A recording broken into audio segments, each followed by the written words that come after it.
వెనిజులాకు చెందినవిగా భావిస్తున్న 2 నిషేధిత చమురు నౌకలను అమెరికా దిగ్బంధించింది. వీటిలో ఒకదానిని ఉత్తర అట్లాంటిక్, మరోదాన్ని కరీబియన్ సముద్ర జలాల్లో పట్టుకున్నట్టు అధికారులు వెల్లడించారు.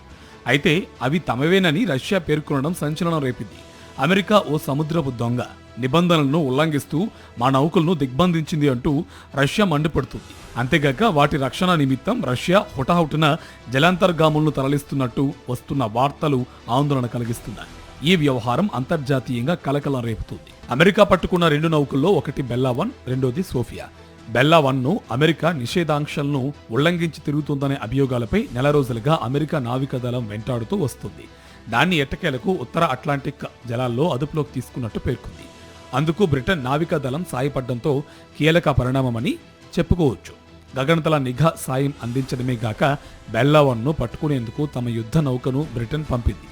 ఈ విషయాన్ని బ్రిటన్ రక్షణ మంత్రి జాన్ హీలీ ధృవీకరించారు.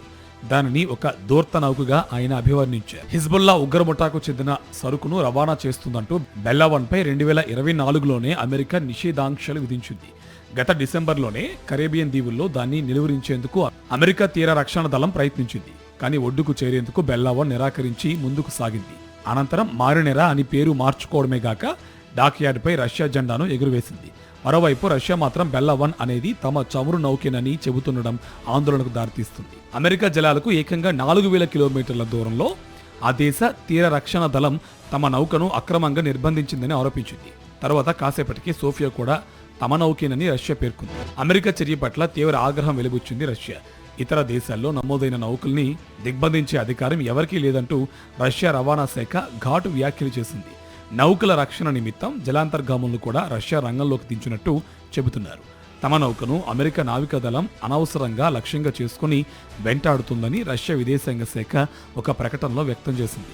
అయితే యూరప్ దేశాలు మాత్రం అమెరికా చర్యను స్వాగతిస్తుండడం మరింత ఆందోళనకు దారితీస్తుంది.